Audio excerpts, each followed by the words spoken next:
ఏం అధికారం లేదు. ఈ దేహం మీద అధికారం లేదు, ఈ ప్రాణం మీద అధికారం లేదు, ఈ జీవితం మీద అధికారం లేదు, ఈ బ్రతుకు మీద నీకు అధికారం లేనే లేదు. యేసు నామంలో విడిపిస్తున్నాం, యేసు రక్తంలో విడిపిస్తున్నాం. అగ్ని దిగి వచ్చును గాక, అగ్ని దిగి వచ్చును గాక. హల్లెలూయా. ఇప్పుడే నీ రోగాన్ని ఎత్తుకొని వెళ్ళిపోవాలి నువ్వు. నేను అట్టే వేసి అనుకున్నా. నన్ను ఎవరు కాపాడినారు ఆ రోజు? నాకు రక్తంలో ఉంది కదా ఆ రోజు కూడా. నేను ఆడ మనిషే, నేను మా కాలిన వాళ్ళు. నేను ఆ రోజు ముక్కునున్నా. ఆ రోజు వేసి వేయకుండా నన్ను చేసుకుంటా. అది బాధ తట్టుకుని నేను ఊరేసి వచ్చిన ఆ రోజు కూడా. ఎవరు బాధ చేసినండి? నాకు ఎవరు బాధ చేయాల. దానికి కూర్చొని ఉన్నా కూడా. ఆ రోజు వీడు వచ్చినాడు, ఉడువు అనేసి వచ్చినాడు. ఆ రోజు పట్టడి వీడు అంత వదల్లా. ఆ యేసుపురకు పోయినప్పుడు నేను దూరంగా ఉంటా.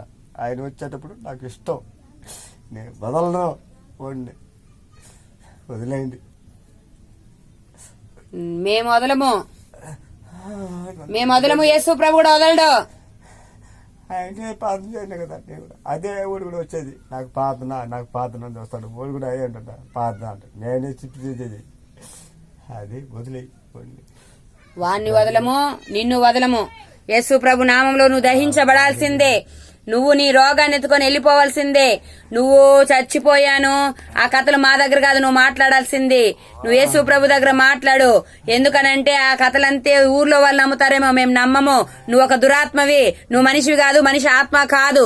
కాబట్టి నజరేయుడు యేసుక్రీస్తు నామంలో నువ్వు దహించబడి తగలబడిపోవాలి, లేకపోతే పాతాళానికి వెళ్ళిపోవాలి.